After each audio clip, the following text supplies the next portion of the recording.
Sometimes we make mistakes, and sometimes they're funny.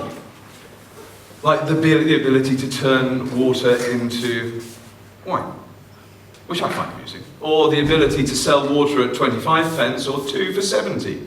And if you want to do the maths on that, tell me if you want 2 or 1. Sometimes they're just dangerous. This is the school that my children have just gone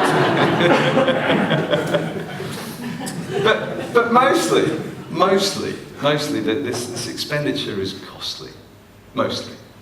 If you were to look at promotions just from an economic point of view, and we did, and you look at how much margin a retailer makes and how much margin a manufacturer makes, this would be the kind of profile that you find. This is the results of 700 promotions put together, and what it shows us is that in promoting, manufacturers lose 70% of the time.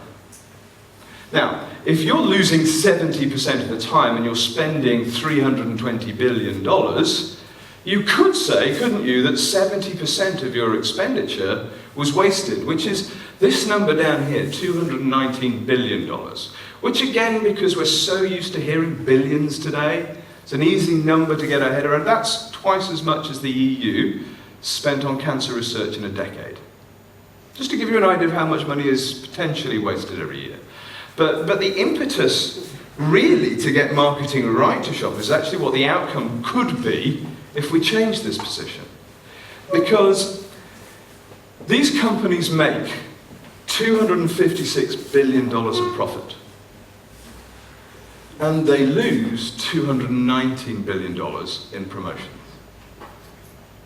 If that is true, then just getting an ROI of 1, that means breaking even, in in-store marketing, would double the profitability of most companies. So yeah, there are good reasons to market to shoppers because we can have influence over their behavior, but there are massive financial reasons for getting it right.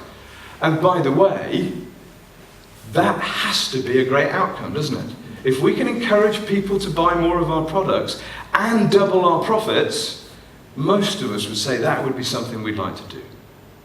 So our book is really about saying, how can you make that work? How can you make both of those things happen and keep retail partners on side? Because most of you will be thinking that this is $219 billion that the retailers are going to have in their pockets, and we don't necessarily want to take that out of their pockets, or at least they don't want that.